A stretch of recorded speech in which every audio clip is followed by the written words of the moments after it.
Hi friends, എല്ലാവർക്കും BYQ study സ്റ്റുഡിയോയിലേക്ക് സ്വാഗതം. 10th പ്രിലിംസിന്റെ 5th സ്റ്റേജിലെ question പേപ്പറാണ് നമ്മൾ ഇന്ന് ചെയ്ത് നോക്കുന്നത്.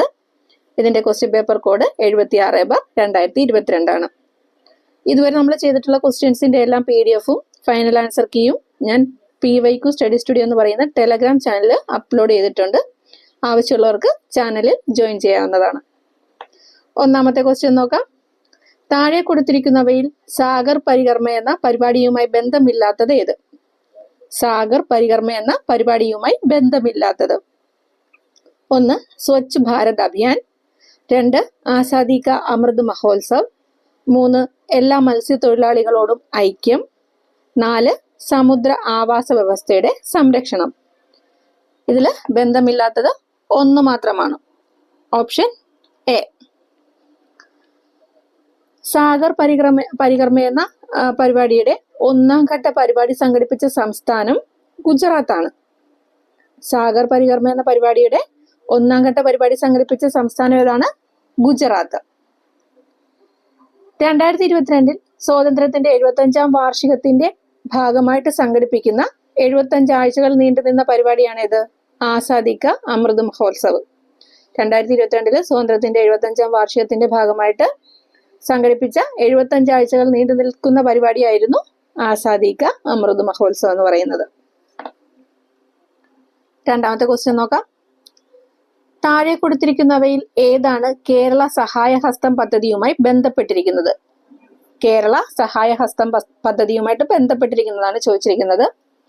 1. സ്ത്രീകളുടെ സ്വയം സഹായ സംഘങ്ങൾക്ക് പലിശരഹിത വായ്പ നൽകുക, 2. ജോലിയിൽ നിന്ന് ഇടവേള എടുത്ത വനിതകളെ തൊഴിൽ മേഖലയിലേക്ക് തിരികെ എത്തിക്കുക, 3. സാമ്പത്തികമായി പിന്നോക്കം നിൽക്കുന്ന വിധവകൾക്ക് സ്വയം തൊഴിൽ ചെയ്യുന്നതിനായിട്ട് ധനസഹായം, 4. ടൂറിസം മേഖലയിൽ തൊഴിലെടുക്കുന്നവർക്ക് യാതൊരു ഈടുമില്ലാതെ 10,000 രൂപ വായ്പ നൽകുക. അപ്പൊ കേരള സഹായഹസ്തം പദ്ധതിയുമായിട്ട് ബന്ധപ്പെട്ടത് 1ാമത്തെയും 3ാമത്തെയും സ്റ്റേറ്റ്മെന്റ് ആണ്. ആൻസർ ഓപ്ഷൻ സി, 1ഉം 3ഉം. ഏതൊക്കെയാണത്? സ്ത്രീകളുടെ സ്വയം സഹായ സംഘങ്ങൾക്ക് പലിശരഹിത വായ്പ നൽകുക, സാമ്പത്തികമായി പിന്നോക്കം നിൽക്കുന്ന വിധവകൾക്ക് സ്വയം തൊഴിൽ ചെയ്യുന്നതിനായിട്ട് ധനസഹായം നൽകുക. 3ാമത്തെ ക്വസ്റ്റ്യൻ നോക്കാം. 2021 25ാമത് കേരള രാജ്യാന്തര ചലച്ചിത്രമേളയിൽ സുവർണ ചകോര പുരസ്കാരം നേടിയ ചിത്രമേത്? 2021 കേരള രാജ്യാന്തര ചലച്ചിത്രമേളയിൽ സുവർണ ചകോര പുരസ്കാരം നേടിയ ചിത്രം: This is not a burial, it's a resurrection. Answer option D. This is not a burial, it's a resurrection. 28ാമത് Kerala രാജ്യാന്തര ചലച്ചിത്രമേളയിൽ സുവർണ ചകോര പുരസ്കാരം നേടിയ ചിത്രം ഏതാണ്? 25ലാണ് ഇതിൽ പറഞ്ഞിരിക്കുന്നത്. 28ാമത് കേരള രാജ്യാന്തര ചലച്ചിത്രമേളയിൽ സുവർണ ചകോര പുരസ്കാരം നേടിയ ചിത്രമാണ് ജാപ്പനീസ് ചിത്രമായ ഈവിൽ ഡസ് നോട്ട് എക്സിസ്റ്റ് എന്നുള്ളത്. ഏതാണ്? ജാപ്പനീസ് ചിത്രമാണ് ഈവിൽ ഡസ് നോട്ട് എക്സിസ്റ്റ്. 4ാമത്തെയും 5ാമത്തെയും ക്വസ്റ്റ്യൻ ഡിലീറ്റഡ് ആണ്. 6ാമത്തെ ക്വസ്റ്റ്യൻ നോക്കാം. ബുക്കർ പ്രൈസിനെ സംബന്ധിച്ച് താഴെ തന്നിരിക്കുന്നവയിൽ ശരിയല്ലാത്ത പ്രസ്താവന: 1. 2021 ബുക്കർ പ്രൈസ് ജേതാവ് ഡാമൻ ഗാൽഗട്ട് ആണ്. 2. 2020 ബുക്കർ പ്രൈസ് ജേതാവ് ഡഗ്ലസ് സ്റ്റുവർട്ട് ആണ്. 3. 2021 ബുക്കർ പ്രൈസ് പുരസ്കാരത്തിന് അർഹമായ കൃതിയാണ് ദ പ്രോമിസ്. 4. 2020 ബുക്കർ പ്രൈസ് പുരസ്കാരത്തിന് അർഹമായ കൃതിയാണ് ദ ഡിസ്കംഫർട്ട് ഓഫ് ഈവനിങ്. ഇതിൽ ശരിയല്ലാത്ത പ്രസ്താവനയാണ് ചോദിച്ചിരിക്കുന്നത്. 4ാമത്തെ പ്രസ്താവന മാത്രമാണ് ശരിയല്ലാത്തത്. ബാക്കി 3ഉം ശരിയായ പ്രസ്താവനകളാണ്. ഇംഗ്ലീഷിൽ എഴുതുകയും ബ്രിട്ടനിലോ അയർലൻഡിലോ പ്രസിദ്ധീകരിക്കുകയും ചെയ്യുന്ന മികച്ച നോവലിന് നൽകുന്ന സാഹിത്യ പുരസ്കാരമാണ് എന്ത്? ബുക്കർ സമ്മാനം. ഇംഗ്ലീഷിൽ എഴുതുകയും ബ്രിട്ടനിലോ അയർലൻഡിലോ പ്രസിദ്ധീകരിക്കുകയും ചെയ്യുന്ന മികച്ച നോവലിന് നൽകുന്ന പുരസ്കാരമാണ് ബുക്കർ സമ്മാനം എന്ന് പറയുന്നത്. 2023 ബുക്കർ പുരസ്കാരം നേടിയത് ഐറിഷ് എഴുത്തുകാരനായ പോൾ ലിഞ്ച് ആണ്. 2023 പുരസ്കാരം നേടിയത് ആരാണ്? ഐറിഷ് എഴുത്തുകാരനായ പോൾ ലിഞ്ച്. ഏത് നോവലിനാണ്? പ്രോഫറ്റ് സോങ് അഥവാ പ്രവാചക ഗാനം എന്ന് പറയുന്ന നോവലിനാണ് ബുക്കർ പുരസ്കാരം ലഭിച്ചത്. ഏതാണ്? പ്രോഫറ്റ് സോങ് അഥവാ പ്രവാചക ഗാനം. 2022 ബുക്കർ പുരസ്കാരം ലഭിച്ചത് ആർക്കാണ്? അത് ഷെഹാൻ കരുണാതിലകയ്ക്കാണ്. ഷെഹാൻ കരുണാതിലകയ്ക്കാണ്. ശ്രീലങ്കൻ റൈറ്ററാണ്. അദ്ദേഹത്തിന്റെ the 7 moons of Mali Almeida എന്ന് പറയുന്ന നോവലിനാണ് പുരസ്കാരം ലഭിച്ചത്. 2022 Shehan കരുണാതിലക the 7 moons of Mali Almeida എന്ന് പറയുന്ന നോവലിന്. 7ാമത്തെ ക്വസ്റ്റ്യൻ നോക്കാം. ആരുടെ ജന്മശതാബ്ദിയുടെ സ്മരണാർത്ഥമാണ് ഇന്ത്യൻ ധനമന്ത്രാലയം 100 രൂപ നാണയം പുറത്തിറക്കിയത്? ആരുടെയാണ്? വിജയരാജ സിന്ധ്യയുടെ. Answer option A, Vijayaraje Scindia. 2018 കേന്ദ്ര സർക്കാർ 100 രൂപ നാണയം പുറത്തിറക്കിയിരുന്നു. അത് അടൽ ബിഹാരി വാജ്പേയിയുടെ സ്മരണാർത്ഥമാണ്. 2018 കേന്ദ്ര സർക്കാർ 100 രൂപ നാണയം പുറത്തിറക്കിയത് ആരുടെ സ്മരണാർത്ഥമാണ്? അടൽ ബിഹാരി വാജ്പേയിയുടെ സ്മരണാർത്ഥം. 8ാമത്തെ ക്വസ്റ്റ്യൻ നോക്കാം. 2023 ഏത് അന്താരാഷ്ട്ര വർഷമായിട്ടാണ് UN പ്രഖ്യാപിച്ചത്? 2023 ഏത് അന്താരാഷ്ട്ര വർഷമായാണ് UN പ്രഖ്യാപിച്ചത്? അന്താരാഷ്ട്ര മില്ലറ്റ് വർഷമായിട്ട്. ഏതാണ്? അന്താരാഷ്ട്ര മില്ലറ്റ് വർഷം. 2024 അത് അന്താരാഷ്ട്ര ഒട്ടക വർഷമാണ്. 2024 അന്താരാഷ്ട്ര ഒട്ടക വർഷമായിട്ടാണ്. 2025 ഹിമാനികളുടെ സംരക്ഷണ വർഷമാണ്. 2025 എന്താണ്? ഹിമാനികളുടെ സംരക്ഷണ വർഷം. അപ്പൊ 2023 അന്താരാഷ്ട്ര മില്ലറ്റ് വർഷം, 2024 അന്താരാഷ്ട്ര ഒട്ടക വർഷം, 2025 ഹിമാനികളുടെ സംരക്ഷണ വർഷം. 9ാമത്തെ ക്വസ്റ്റ്യൻ. 15ാം കേരള നിയമസഭയിലെ ഏറ്റവും പ്രായം കൂടിയ അംഗം ആരാണ്? 15ാം കേരള നിയമസഭയിലെ ഏറ്റവും പ്രായം കൂടിയ അംഗം ആരാണ്? PJ ജോസഫ് ആണ്. Option B, PJ Joseph. അദ്ദേഹം തൊടുപുഴയിൽ നിന്നുള്ള നിയമസഭാംഗമാണ്. ഇനി 15ാം കേരള നിയമസഭയിൽ ഏറ്റവും പ്രായം കുറഞ്ഞ അംഗം ഏതാ? ഏറ്റവും പ്രായം കുറഞ്ഞത് KM സച്ചിൻ ദേവ് ആണ്. KM സച്ചിൻ ദേവ് ബാലുശ്ശേരിയിൽ നിന്നുള്ള നിയമസഭാംഗമാണ്. ഏറ്റവും കൂടുതൽ കാലം നിയമസഭാംഗമായിരുന്ന വ്യക്തി ആരാ? ഏറ്റവും കൂടുതൽ കാലം നിയമസഭാംഗമായിരുന്ന വ്യക്തി ഉമ്മൻചാണ്ടിയാണ്. ആരാണ്? ഉമ്മൻചാണ്ടി. 2023 ജൂലൈ 18 ശ്രീ ഉമ്മൻചാണ്ടി അന്തരിച്ചു. എന്നാ അന്തരിച്ചത്? 2023 ജൂലൈ 18. 10ാമത്തെ ക്വസ്റ്റ്യൻ. കേരളത്തിൽ ആദ്യമായി കൊറോണ സാർസ് വൈറസ് സ്ഥിരീകരിച്ച ജില്ല ഏത്? തൃശ്ശൂര്. ഏതാണ്? തൃശ്ശൂര്. 11ാമത്തെ ക്വസ്റ്റ്യൻ നോക്കാം. വരണ്ട ഉഷ്ണക്കാറ്റായ ലൂ അനുഭവപ്പെടുന്ന ഋതു. വരണ്ട ഉഷ്ണക്കാറ്റായ ലൂ അനുഭവപ്പെടുന്ന ഋതു ഏതാണ്? ഉഷ്ണകാലം. ഓപ്ഷൻ ബി, ഉഷ്ണകാലം. ഇന്ത്യയുടെ യഥാർത്ഥ ധനമന്ത്രി എന്ന് വിശേഷിപ്പിക്കപ്പെടുന്ന എന്തിനെയാണ്? മൺസൂൺ കാറ്റിനെയാണ്. ഇന്ത്യയുടെ യഥാർത്ഥ ധനമന്ത്രി എന്ന് വിശേഷിപ്പിക്കപ്പെടുന്നത് മൺസൂൺ കാറ്റാണ്. AD 45 ഹിപ്പാലസ് ആണ് മൺസൂൺ കാറ്റിന്റെ ഗതി അഥവാ ദിശ കണ്ടെത്തിയത്. AD 45 ഹിപ്പാലസ് ആണ് എന്ത് കണ്ടെത്തുന്നത്? മൺസൂൺ കാറ്റിന്റെ ദിശ കണ്ടെത്തുന്നത്. മോസം എന്ന അറബിക് പദത്തിൽ നിന്നാണ് മൺസൂൺ എന്ന പദം ഉണ്ടായിട്ടിരിക്കുന്നത്. മൺസൂൺ എന്ന പദം ഉണ്ടായിരിക്കുന്ന തരത്തിൽ നിന്നാണ് മോസം എന്ന അറബിക് പദത്തിൽ നിന്ന്. 12ാമത്തെ ക്വസ്റ്റ്യൻ നോക്കാം. ദേശീയ ജലപാത 1 ഏതൊക്കെ സ്ഥലങ്ങളെ തമ്മിൽ ബന്ധിപ്പിക്കുന്നു? ദേശീയ ജലപാത 1 എന്തെങ്കിലുമൊക്കെ തമ്മിൽ ബന്ധിപ്പിക്കുന്നത്? ഹാൽഡിയയെയും അലഹബാദിനെയും. Answer option A, Haldia, Allahabad. ഏത് നദിയിലാണ്? ഗംഗാ നദിയിൽ. അപ്പൊ ദേശീയ ജലപാത 1 ഹാൽഡിയ, അലഹബാദ് തമ്മിൽ ബന്ധിപ്പിക്കുന്നു ഗംഗാ നദിയിൽ. ദേശീയ ജലപാത 2 സാദിയയെ ദുബ്രിയുമായിട്ടാണ് ബന്ധിപ്പിക്കുന്നത്. സാദിയ, ദുബ്രി. ഏത് നദിയില്? ബ്രഹ്മപുത്ര നദിയില്. ദേശീയ ജലപാത 2 ഏത് നദിയില്? ബ്രഹ്മപുത്ര നദിയില് സാദിയ, ദുബ്രിയെ തമ്മിൽ ബന്ധിപ്പിക്കുന്നു. നാഷണൽ വാട്ടർവേ 3 ദേശീയ ജലപാത 3 കൊല്ലത്തെ കോഴിക്കോടുമായിട്ടാണ് ബന്ധിപ്പിക്കുന്നത്. കേരളത്തിലൂടെ കടന്നു പോകുന്നതാണ് അല്ലെ. കൊല്ലത്തെ കോഴിക്കോടുമായിട്ട്. കൊല്ലം കോട്ടപ്പുറം എന്നുള്ളത് ഇപ്പൊ കൊല്ലം കോഴിക്കോട് വരെ ആക്കിയിട്ടുണ്ട്. ദേശീയ ജലപാത 4 കാക്കിനടയെ പുതുച്ചേരിയുമായിട്ട് ബന്ധിപ്പിക്കുന്നു. കാക്കിനട, പുതുച്ചേരിയെ തമ്മിൽ ബന്ധിപ്പിക്കുന്നതാണ് ഏത്? ദേശീയ ജലപാത 4. ഗോദാവരി, കൃഷ്ണ നദികളിലാണ് കാണപ്പെടുന്നത്. ദേശീയ ജലപാത 5 ബ്രാഹ്മണി മഹാനദി ഡെൽറ്റയിലാണ് സ്ഥിതി ചെയ്യുന്നത്.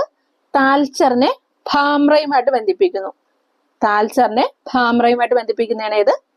ദേശീയ ജലപാത 5. 13ാമത്തെ ക്വസ്റ്റ്യൻ നോക്കാം. ഉപദ്വീപീയ ഇന്ത്യയിൽ കൂടുതൽ കാണപ്പെടുന്ന നൈസർഗിക സസ്യജാലം ഏത്? ഉപദ്വീപീയ ഇന്ത്യയിൽ കൂടുതൽ കാണപ്പെടുന്ന നൈസർഗിക സസ്യജാലം ഏത്? ഇലപൊഴിയും കാടുകൾ. ഓപ്ഷൻ ബി, ഇലപൊഴിയും കാടുകൾ. ഇന്ത്യയിൽ കാണപ്പെടുന്ന പ്രധാനപ്പെട്ട നൈസർഗിക സസ്യജാലങ്ങളാണ് ഏതൊക്കെ? ഉഷ്ണമേഖല മഴക്കാടുകൾ അഥവാ നിത്യഹരിത വനങ്ങൾ, ഇലപൊഴിയും കാടുകള്, മുൾച്ചെടികളും കുറ്റിക്കാടുകളും, പർവ്വത വനങ്ങള്, കണ്ടൽ വനങ്ങൾ. ഏതൊക്കെയാണ്? ഉഷ്ണമേഖല മഴക്കാടുകൾ അഥവാ ഉഷ്ണമേഖല നിത്യഹരിത വനങ്ങൾ, പിന്നെ ഇലപൊഴിയും കാടുകൾ, മുൾച്ചെടികളും കുറ്റിക്കാടുകളും, പർവ്വത വനങ്ങള്, കണ്ടൽ വനങ്ങള്. 14ാമത്തെ ക്വസ്റ്റ്യൻ നോക്കാം. തന്നിരിക്കുന്ന പ്രസ്താവനകളിൽ ഹിമാലയത്തെ സംബന്ധിച്ച് തെറ്റായത് ഏത്? തന്നിരിക്കുന്നതിൽ ഹിമാലയത്തെ സംബന്ധിച്ച് തെറ്റായിട്ടുള്ളതാണ് ചോദിച്ചിരിക്കുന്നത്. എ, തേയില കൃഷി ചെയ്യുന്ന മേഖലയാണ്.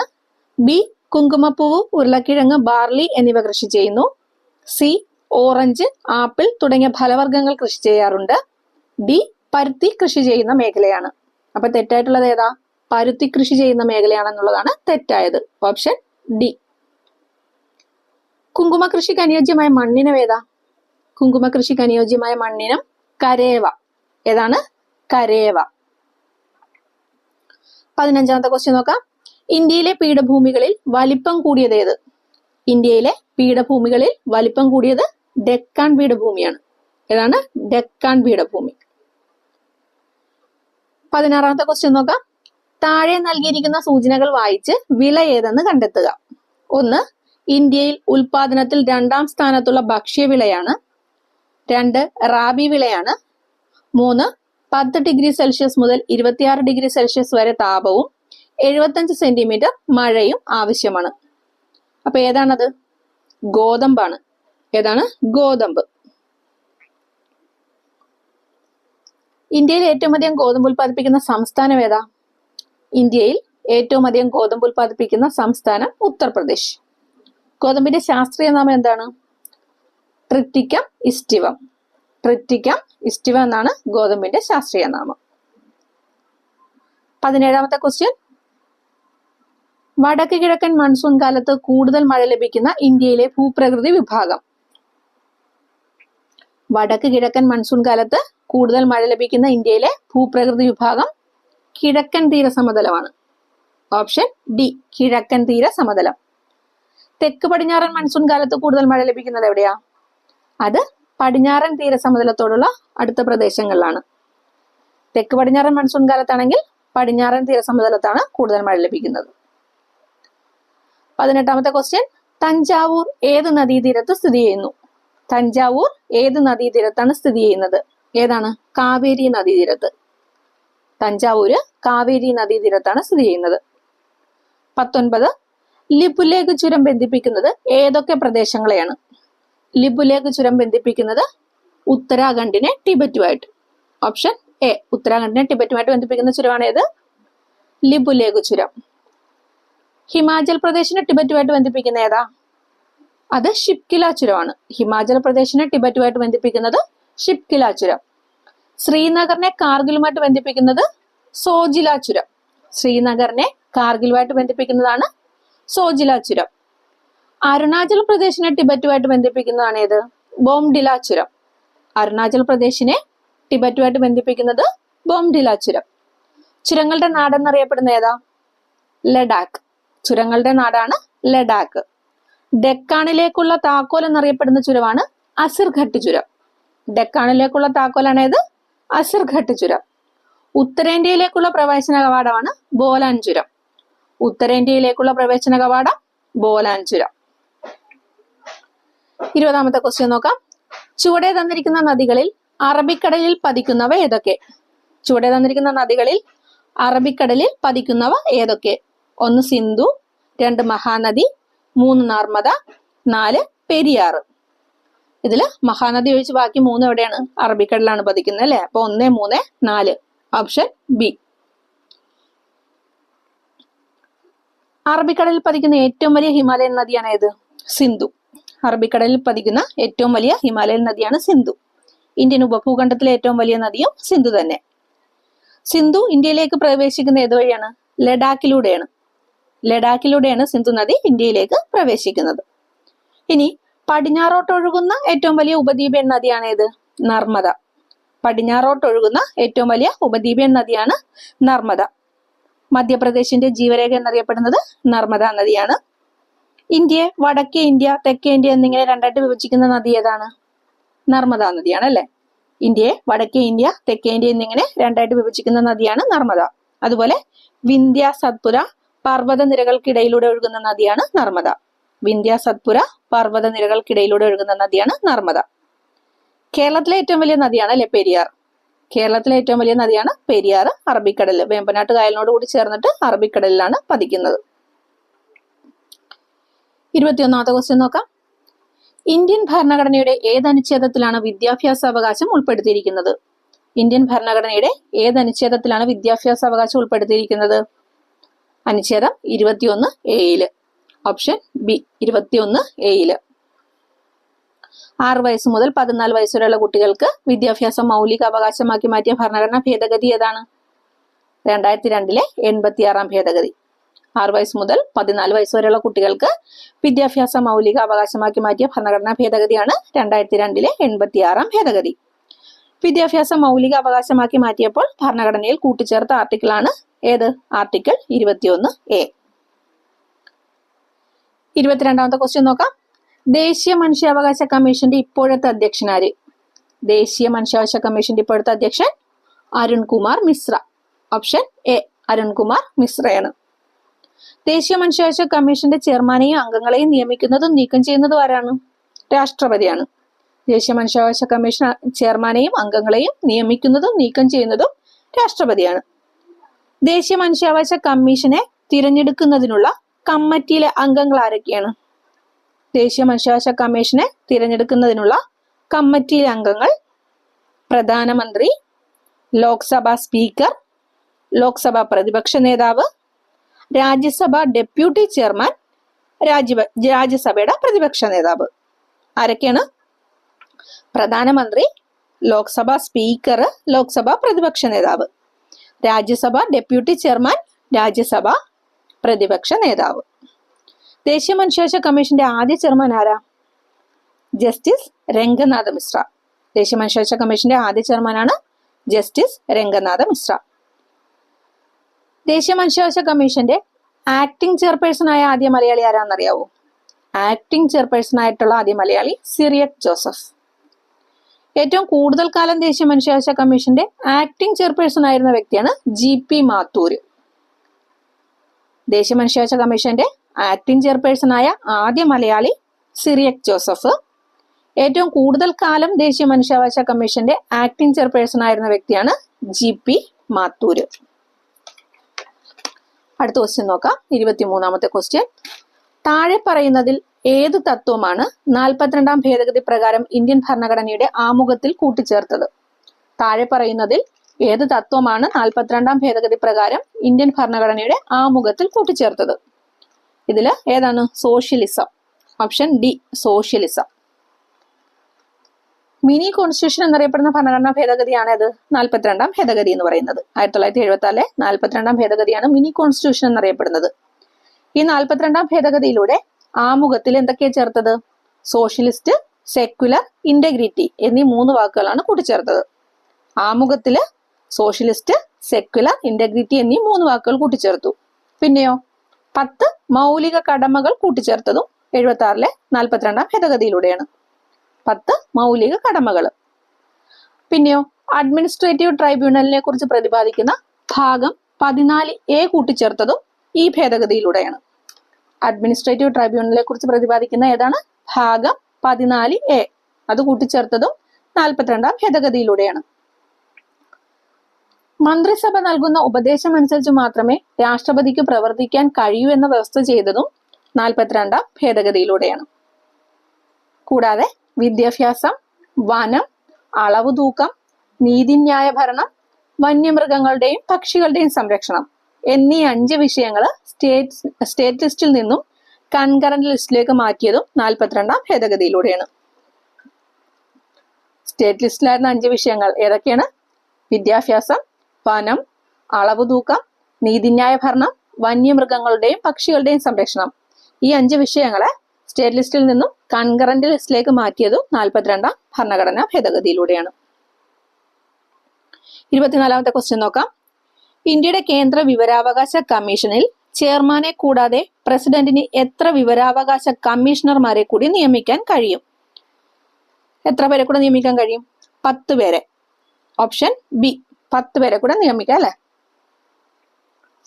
2005 വിവരാവകാശ നിയമത്തിലെ വകുപ്പ് 12 പ്രകാരമാണ് എന്ത് നിലവിൽ വരുന്നത്? കേന്ദ്ര വിവരാവകാശ കമ്മീഷൻ രൂപീകരിക്കുന്നത്. 2005 വിവരാവകാശ നിയമത്തിലെ വകുപ്പ് 12 പ്രകാരമാണ് കേന്ദ്ര വിവരാവകാശ കമ്മീഷൻ രൂപീകരിച്ചിരിക്കുന്നത്. കേന്ദ്ര മുഖ്യ വിവരാവകാശ കമ്മീഷണറെയും മറ്റ് കമ്മീഷണർമാരെയും തിരഞ്ഞെടുക്കുന്നതിനുള്ള സമിതിയിലെ അംഗങ്ങൾ ആരൊക്കെയാണ്? ഇതിലെ സമിതിയിലെ അംഗങ്ങൾ പ്രധാനമന്ത്രി, ലോക്സഭാ പ്രതിപക്ഷ നേതാവ്, പ്രധാനമന്ത്രി നോമിനേറ്റ് ചെയ്യുന്ന ഒരു ക്യാബിനറ്റ് മന്ത്രി. അപ്പൊ വിവരാവകാശ കമ്മീഷനെ തിരഞ്ഞെടുക്കുന്നതിനുള്ള സമിതിയിലെ അംഗങ്ങൾ ആരൊക്കെയാണ്? പ്രധാനമന്ത്രി, ലോക്സഭാ പ്രതിപക്ഷ നേതാവ്, പിന്നെ പ്രധാനമന്ത്രി നോമിനേറ്റ് ചെയ്യുന്ന ഒരു ക്യാബിനറ്റ് മന്ത്രിയും. കേന്ദ്ര മുഖ്യ വിവരാവകാശ കമ്മീഷണറായ ആദ്യ വ്യക്തിയാണ് വജാഹത്ത് ഹബീബുള്ള. കേന്ദ്ര മുഖ്യ വിവരാവകാശ കമ്മീഷണറായ ആദ്യ വ്യക്തി ആരാണ്? വജാഹത്ത് ഹബീബുള്ള. ആദ്യ വനിത ദീപക് സന്ധു. മുഖ്യ വിവരാവകാശ കമ്മീഷണറായ ആദ്യ വനിതയാണ് ആര്? ദീപക് സന്ധു. രണ്ടാമത്തെ വനിത സുഷമ സിംഗ്. വിവരാവകാശ കമ്മീഷൻ അംഗമായ ആദ്യ വനിത പത്മ ബാലസുബ്രഹ്മണ്യമാണ്. ചെയർമാനായതല്ല, വിവരാവകാശ കമ്മീഷനിൽ അംഗമായ ആദ്യ വനിതയാണ് ആര്? പത്മ ബാലസുബ്രഹ്മണ്യം. 25ാമത്തെ ക്വസ്റ്റ്യൻ നോക്കാം. ബച്ചുപൻ ബച്ചാവോ ആന്തോളൻ എന്ന സംഘടന രൂപീകരിച്ച് ബാലവേലയ്ക്കെതിരെ പ്രവർത്തിക്കുന്ന ഇന്ത്യൻ സാമൂഹിക പരിഷ്കർത്താവ് ആരാണ്? കൈലാഷ് സത്യാർത്ഥി അല്ലെ. Option A, Kailash Satyarthi. 2014 മലാല യൂസഫ്സായിയോടൊപ്പം സമാധാനത്തിനുള്ള നോബൽ സമ്മാനം നേടിയ വ്യക്തിയാണ് ആര്? ഇന്ത്യക്കാരനാണ് ആര്? കൈലാഷ് സത്യാർത്ഥി. 2014 മലാലയോടൊപ്പം സമാധാനത്തിനുള്ള നോബൽ സമ്മാനം നേടിയ ഇന്ത്യക്കാരനാണ് കൈലാഷ് സത്യാർത്ഥി എന്ന് പറയുന്നത്. 26ാമത്തെ ക്വസ്റ്റ്യൻ. ഇന്ത്യയുടെ ദേശീയ ഗീതമായ വന്ദേ മാതരം ഏത് ഭാഷയിലാണ് രചിക്കപ്പെട്ടിട്ടുള്ളത്? ഏത് ഭാഷയിലാ? ബംഗാളി ഭാഷയിൽ. വന്ദേ മാതരം രചിക്കപ്പെട്ടിരിക്കുന്നത് ബംഗാളി ഭാഷയിലാണ്.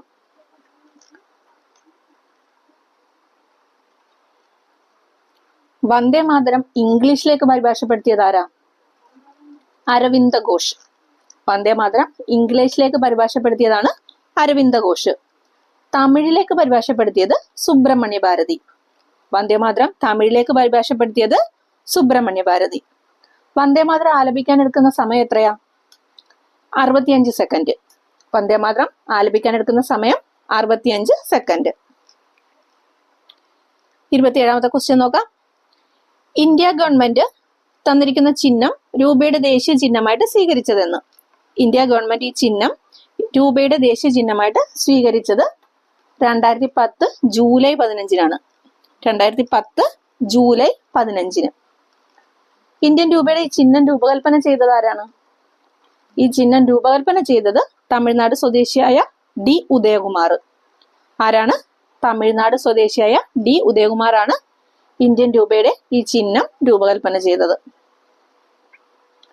28ാമത്തെ ക്വസ്റ്റ്യൻ നോക്കാം.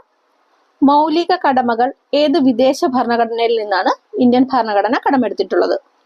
മൗലിക കടമകൾ ഏത് വിദേശ ഭരണഘടനയിൽ നിന്നാണ് ഇന്ത്യൻ ഭരണഘടന കടമെടുത്തിട്ടുള്ളത്?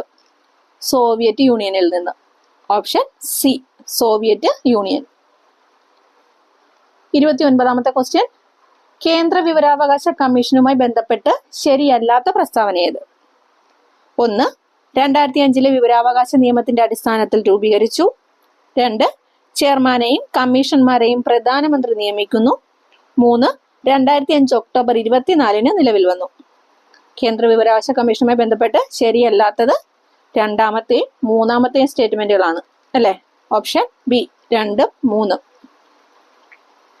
ചെയർമാനെയും കമ്മീഷന്മാരെയും ആരാണ് നിയമിക്കുന്നത്? പ്രധാനമന്ത്രിയല്ല, പ്രസിഡന്റ് ആണ്, രാഷ്ട്രപതിയാണ് നിയമിക്കുന്നത്. പിന്നെയോ 2005 ഒക്ടോബർ 24-നല്ല, ഒക്ടോബർ 12-നാണ് നിലവിൽ വരുന്നത്. 2005 ഒക്ടോബർ 12-നാണ് നിലവിൽ വന്നത്. കേന്ദ്ര ബഹിരാകാശ കമ്മീഷന്റെ ആസ്ഥാനം എവിടെയാ? CIC ഭവൻ, ന്യൂഡൽഹി. ഇതിന്റെ ആസ്ഥാനം CIC ഭവൻ, ന്യൂഡൽഹിയാണ്. 30ാമത്തെ ക്വസ്റ്റ്യൻ, താഴെ പറയുന്നതിൽ ഏത് ഇന്ത്യൻ സംസ്ഥാനത്തിലാണ് ദ്വിമണ്ഡല നിയമനിർമ്മാണ സഭാ സംവിധാനം നിലനിൽക്കുന്നത്? താഴെ പറയുന്നതിൽ ഏത് ഇന്ത്യൻ സംസ്ഥാനത്തിലാണ് ദ്വിമണ്ഡല നിയമനിർമ്മാണ സഭാ സംവിധാനം നിലനിൽക്കുന്നത്? മഹാരാഷ്ട്ര. ഏതാണ്? മഹാരാഷ്ട്ര. ദ്വിമണ്ഡല നിയമനിർമ്മാണ സഭയുള്ള സംസ്ഥാനങ്ങൾ ഏതൊക്കെയാണ്? ഉത്തർപ്രദേശ്, ബീഹാർ, മഹാരാഷ്ട്ര, ആന്ധ്രാപ്രദേശ്, തെലങ്കാന, കർണാടക. ഏതൊക്കെയാണ്? ഉത്തർപ്രദേശ്, ബീഹാർ, മഹാരാഷ്ട്ര, കർണാടക, ആന്ധ്രാപ്രദേശ്, തെലങ്കാന. ഇത്രയും സംസ്ഥാനങ്ങളിലാണ് ദ്വിമണ്ഡല നിയമനിർമ്മാണ സഭയുള്ളത്. 31ാമത്തെ ക്വസ്റ്റ്യൻ, മഹാത്മാഗാന്ധിജിയെ കുറിച്ച് താഴെ തന്നിട്ടുള്ള പ്രസ്താവനകളിൽ നിന്ന് ശരിയായ ജോഡി തിരഞ്ഞെടുക്കുക. 1. 1869 ഒക്ടോബർ 2 ഗുജറാത്തിലെ പോർബന്ദറിൽ ജനിച്ചു. 2. 1915 ജനുവരി 9 ദക്ഷിണാഫ്രിക്കയിൽ നിന്ന് ഇന്ത്യയിൽ തിരിച്ചെത്തി. 3. സുരേന്ദ്രനാഥ ബാനർജിയെ ഗാന്ധിജിയുടെ രാഷ്ട്രീയ ഗുരുവായി കണക്കാക്കുന്നു. അപ്പൊ ഗാന്ധിജിയെ സംബന്ധിച്ച് ശരിയായ ജോഡിയാണ് ചോദിച്ചേക്കുന്നത്. 1ഉം 2ഉമാണ് ശരിയായിട്ടുള്ളത്. 3ാമത്തെ സ്റ്റേറ്റ്മെന്റ് തെറ്റാണ്. സുരേന്ദ്രനാഥ ബാനർജി അല്ലല്ലേ ഗാന്ധിജിയുടെ രാഷ്ട്രീയ ഗുരു? ആരാണ്? ഗോപാലകൃഷ്ണ ഗോഖലെയാണ്. ഗോപാലകൃഷ്ണ ഗോഖലെയാണ് ഗാന്ധിജിയുടെ രാഷ്ട്രീയ ഗുരുവായിട്ട് കണക്കാക്കുന്നത്. അപ്പോൾ ഓക്കെ ഫ്രണ്ട്സ്, ബാക്കി ക്വസ്റ്റ്യൻസ് നമുക്ക് അടുത്തൊരു വീഡിയോയിലൂടെ ചെയ്യാം. അപ്പോൾ വീഡിയോ നിങ്ങൾക്ക് ഉപകാരപ്പെടുന്നുണ്ടെന്നാണ് വിചാരിക്കുന്നത്.